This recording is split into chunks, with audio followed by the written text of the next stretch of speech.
नमस्कार दोस्तों, आप लोग का स्वागत है आपका अपना यूट्यूब चैनल वाईटी क्लासेस पे। आज हम लोग पढ़ेंगे एक कविता वसुधा के देवहू जीवन। वसुधा के देवहू जीवन लिखा गया है साहनी उपेंद्र पाल नाहन के द्वारा। यह बनकेवरा भाग 1 में संकलित है। चलिए वसुधा के देवहू जीवन कविता में क्या क्या उपेंद्र पाल नाहन ने वर्णित किया है, क्योंकि ये राग छंद रास अलंकार के बहुत बड़ा ज्ञाता थे। इन्होंने अपना छंद का प्रयोग करके वसुधा का देवहू जीवन कविता का रचना किया है और बताए हैं कि किस प्रकार आदमी व्याकुल रहते हैं और उनका जैसे मनोकामना पूर्ण होता है तो कितना खुशी में आनंदित होते हैं। और जैसे बोला जाता है वसुधा को जीवन कैसे मिलता है, मतलब धरती के ऊपर जब जल का गिरावट होता है, जल का जब बारिश होती है, मतलब बारिश होती है आषाढ़ के महीनों में, जो गर्मी से व्याकुल रहते हैं उन लोग को जीवन मिलता है तो उन लोग कितना खुशी होते हैं और क्या क्या घटनाएं घटती है और क्या क्या प्राकृतिक सौंदर्य पनपते हैं, देखने को मिलते हैं। चलिए हम लोग पढ़ते हैं कविता वसुधा के देवहू जीवन। चलिए। निरखी बद्री कारी कहत कृषक नारी, प्रेमानंद माकुल करत वंदन। मतलब कि बहुत दिनों से व्याकुल गर्मी में जो किसान या फिर धरती बहुत दिन से प्यासी रहती है, व्याकुल रहती है, जब आसमान से बादल आषाढ़ के महीने में गिरती है तो वे लोग बहुत प्रेमानंद मतलब खुशी मनाते हैं और वंदन करते हैं कि धन्यवाद, बहुत दिनों के बाद उन लोग का जीवन मिला। मतलब कि जो व्याकुल थे, बहुत तरस रहे थे पानी के लिए, पानी के कमी के कारण उन लोग का कार्य अधूरा रह जा रहा था, यानी कि उन लोग को पूरा करने के लिए वे वंदना करते हैं और खुशी मनाते हैं। नमो सामधन वसुधा के देवहू जीवन, मतलब कि प्रणाम है उसे जिन्होंने धरती को जीवन दिया है, वसुधा को जीवन दिए हैं। बाप तोहर सिंधु चंचला के प्रिय बंधु, गगन बिहारी ओहो पवन बहाव नमो सामधन वसुधा के।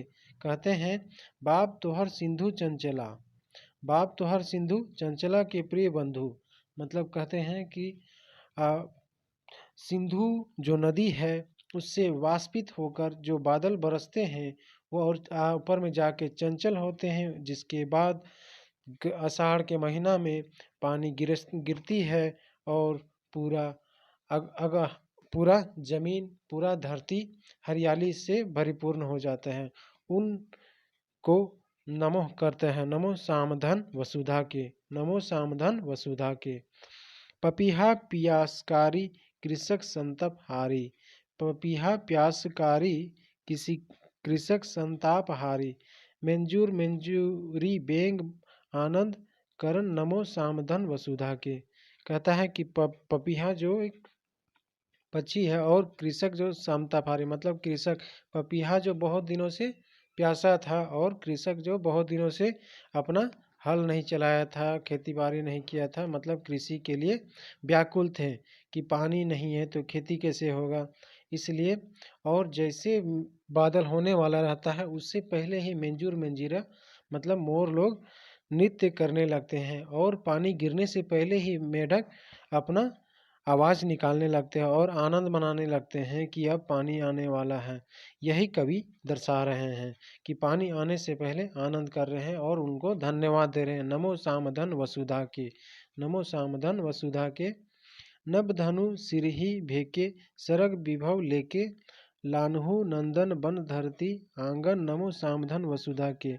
मतलब कि जो बादल से जो पानी गिरता है और यहाँ पर ही जो धरती को स्वर्ग नर्क से स्वर्ग बना देता है। लान्हु नंदन बंदन धरती आंगन नमो सामधन वसुधा के।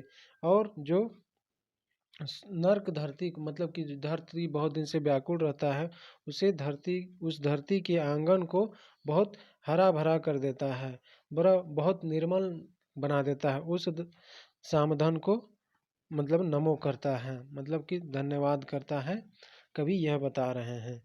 कवि कुल चूड़ामणि, कवि कुल चूड़ामणि यक्ष दूत तोके भनी, मद मद क्रांता छंदे रचे काव्य रतन नमो सामधन वसुधा के। यहाँ पर बोला गया है कवि एक बहुत छंद रस और अलंकार के ज्ञाता थे, इसलिए इन्होंने एक मदक्रांता छंदे रचना किया है काव्य का, जो रतन के तुल्य है, जो एक रतन के तुल्य है। नमो सामधन वसुधा के और नमो सामधन वसुधा के उनको प्रणाम करते हैं। करम जितिया तीज सबक उमग बीज तोर आके समाहित गावत नहन नामो सामधन वसुधा के, मतलब कि आषाढ़ के महीने के समय ही यह करम जितिया पर्व मनाया जाता है। यही सब होने के बाद, मतलब कि बारिश कुछ होने के बाद हरियाली हो जाती है, तो करम जितिया पर्व भी मनाया जाता है। तोर अंके समाहित गावक नहन नाम वसुधा के, मतलब कि यह सब जो रीति रिवाज है, यह सब जो पर्व त्यौहार है, यह आप ही की वजह से मनाया जा रहा है। मतलब कि पानी गिरने के बाद ही यह खुशहाली आई है, और इनको धन्यवाद करता है। नमो सामधन वसुधा के। चलिए इससे संबंधित कुछ प्रश्न हम लोग एमसीक्यू को हल करते हैं, जो एग्जाम के दृश्य से महत्वपूर्ण है। नंबर 1 में है, वसुधा के देहु जीवन नामक शीर्षक गीत कर रचनाकार के है के, मतलब कवि कौन है? तो मृत्युंजय नाथ शर्मा नहीं है, लाल रण विजय नाथ शर्मा सहदेव नहीं है, सहानी उपेंद्र पाल नाहन है। सहानी उपेंद्र पाल नाहन है। कौन है? सहानी उपेंद्र पाल नाहन है। नेक्स्ट चलते हैं। कौन ऋतु कर होते हैं, कौन ऋतु के आते हैं, प्रकृति में आनंद कर संचार हुए लागेला। कौन ऋतु कर आते हैं? तो ये आषाढ़ ऋतु, जैसे आषाढ़ में पानी का गिरना आरंभ हो जाता हो, चारों ओर हरियाली प्रारंभ हो जाती है। जो गर्मी में बहुत सूखा पड़ा हुआ था, इससे अब मतलब कि राहत मिलता है, इसलिए प्रकृति पे आनंद आने की बात बोला जा रहा है, तो वो आषाढ़ का महीना में। कौन सा महीना में? आषाढ़ का महीना में। वसुधा के देवहु जीवन नामक शीर्षक में वसुधा के कहल जा है। के कहल जा है? वसुधा मतलब धरती को कहा जाए। जैसे धरती बहुत गर्मी के दिनों में बहुत सूखा पड़ जाता है, बहुत मतलब प्यासा जीव जंतु हो जाते हैं। जब धरती में आता है बारिश, तब सभी को संतृप्त, मतलब कि सभी को खुशी आनंदित होने लगते हैं, और धरती पूरा हरियाली हो जाती है, चारों ओर सौंदर्य बढ़ जाते हैं। ठीक है, चलिए आगे हम लोग पढ़ते हैं। वसुधा के देहु जीवन नामक में कवि कौन बनकर नाम ले है? कौन बनकर नाम ले है? तो नंदन वन के नाम ले है। मतलब कि जो नंदन वन है, वह गर्मी के दिनों में बहुत सूखा दिखने लगता है, मतलब चारों ओर कुछ हरियाली, कुछ पेड़ पौधे भी नहीं दिखने लगते हैं। लेकिन जैसे ही बस पानी मतलब वर्षा होती है, तो चारों ओर हरियाली दिखने लगती है, और नंदनवन का सौंदर्य बढ़ जाता है। कौन मनक गीत विधि हमरे के झूमे के ले लाचार कर देवे ना। कौन मने के गीत विधि हमरे के झूमे के लिए लाचार कर देवे ना? तो पपीहा भी, जब बारिश होने वाला रहता है, उस समय पपीहा में मंजूर मतलब मोर, बेंग, ये लोग पहले आवाज़ निकालने लगता है, या फिर मंजूर पहले नाचने लगती है, बेंग पहले टर टर आवाज़ निकालने लगता है, और इन सब का जिक्र किया हुआ है इसमें। ठीक है, झूमे के लिए लाचार कर देवेला। वसुधा के देवहु जीवन पंक्ति में कवि के जीवन देवक बात कह रहे हैं। कके जीवन देवक बात कह रहे हैं? तो इसमें जीवन देवक बात कह रहे हैं वसुधा। वसुधा मतलब धरती।